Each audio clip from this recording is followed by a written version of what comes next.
Hello everyone, আজকে একটু বেরোবো, একটা কাজে আমাকে খুব এমার্জেন্সি বেরোতে হচ্ছে। বেসিক্যালি আজকে আমি র্যাপিডো করে চলে যাব, যেহেতু আমার অনেকটা লেট হয়ে গেছে। আর আজকে আমি একটা বড় ভুল করে ফেলেছি। দুবার আমি ভুল জায়গায় র্যাপিডো বুক করেছি, সেটা আমি নিজেও জানি না, আমার টাইম ওয়েস্ট হয়ে গেছে। তো আমি ফের আরেকবার করলাম, দেন তারপর অনেকক্ষণ পর র্যাপিডোটা এলো। তো তাড়াতাড়ি করে বললাম যে পৌঁছাতে ডেস্টিনেশনে।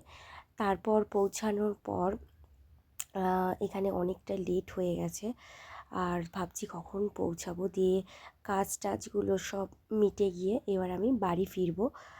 বাড়িতে ফিরলে আমরা সবাই, অনেকের ধারণা হয়তো আমরা মানে ভাড়া ঘরে থাকি বা এরকম কিছু, যেই ঘরেই থাকো না কেন, কাজ কিন্তু অনেকটা ইম্পর্টেন্ট। সারাদিনে একটা মেয়েদের সংসারে কিন্তু কাজ অলওয়েজ থেকে থাকে।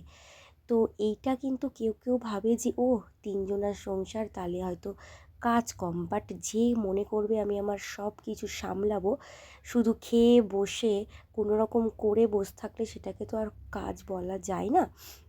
একটা কাজ করতে গেলে অনেক কিছু করতে হয় সংসারে। আর সকাল থেকে আমার এতটা মানে চাপ হয়ে যায়, ভীষণ চাপ হয়ে যায়। এক মানে আস্তে আস্তে ভিডিও শেয়ার করার চেষ্টা করব, অ্যাকচুয়ালি কিছু হয় না বলে আর ভিডিও করি না। তো আমি এই যে ফিরছি আর ভাবছি যে বাড়িতে গিয়ে আবার ছেলেকে পড়তে দিয়ে আসতে হবে, দেন তারপরে আবার ঘরের কাজ, বাসনগুলো মাজার আছে, এভরিথিং সব কিছু গিয়ে করতে হবে। তারপর আমার ব্যক্তিগত কাজ সামলাতে হবে।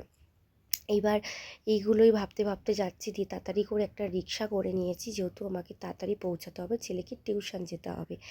তো তাড়াতাড়ি করে গিয়ে ছেলের টিউশন আছে আজকে, যেহেতু টিউশনটা থাকার কথা না, তবু একটু ইম্পর্টেন্ট কারণে হলো। বাট বাড়ি এসে দেখি মা দিয়ে এসেছে। তো আজকে এইটুকুই ভিডিও।